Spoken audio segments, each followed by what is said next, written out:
All right, this is the iRobot Roomba, and I'm going to show you how I clean the brushes that accumulate hair and the filter, replace the filter, clean the filter. I'm going to show you how I do that. So here is the iRobot Roomba that I have right here. This is actually a 600 series type of Roomba. It comes with the bristled brushes and one rubber brush. I'm going to go ahead and show you how I remove this. So what I'm going to do is, like, what happens with these brushes, they accumulate hair that needs to be removed from time to time. And so in order to remove that, you have to get them from out of the side inside. And so what I do is, there are two like little clips right here, levers right here. I go ahead and press them. And once I press them, I'm able to raise up this bar right here. And it exposes the brushes that are inside. Right here, I have two brushes. I have one bristled. Just simply to take this out, simply pull this up like this, pull it out that way, and it comes up.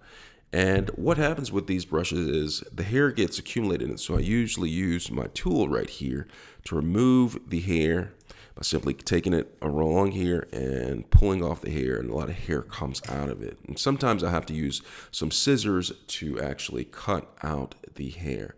Now, it's also useful to get the hair from the edges because that can get caught up in there. Hair comes up in there, and simply tap it off and I can replace it. But before I replace it, I'm going to pull out the rubber brush right here. So I'll pull this out and I'm able to get hair from off of this. Simply pull it off or cut it off, make sure it's clean, and then before I replace it, and always check up in there to see if anything's caught up in there. If there is, I take that out and before I replace the brushes. So pull that out. Now I'm going to replace the brushes, and it's important to put this in the same way as pulled out. So I put this part in first, put it in like that, it slides into a socket. Once it lines up in the socket, this part right here is able to come down and get into place like that. And then I put that one in first, and then I put that one in place. It slides in, and when I'm done with that, just simply close it like that. Pretty easy, simple. The next is the edge sweeper brush. This right here also collects a lot of hair. If you have dogs or anybody with long hair, it gets caught up in here. And sometimes I could just take the hair and simply just pull it off like that, and it comes off, or take some scissors and cut it and comes off at that. If it's too difficult, or if there's a lot in there, you will take a screwdriver, unscrew this, remove the hair, clean it, and then put it back into place with a screwdriver, just like that. And then last but not least is the filter. Now, the dustbin right here, you need to take this off and empty it.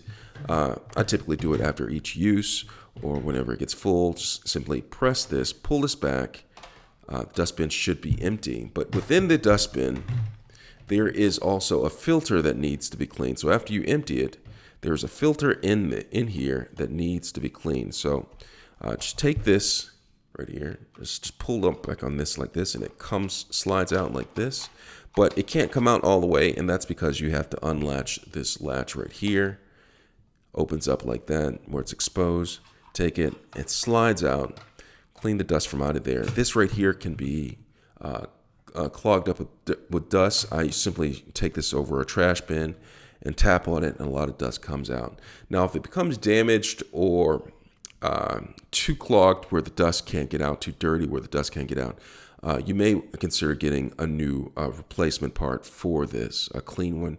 And then once you get it, just simply take this, slide it back into place like this, slides into place, clicks, make sure it's secure, close this lever back like that, and then go ahead and press this back into place. And you're ready to rock and roll and get to cleaning. All right, hope this was helpful. Thanks a lot for watching.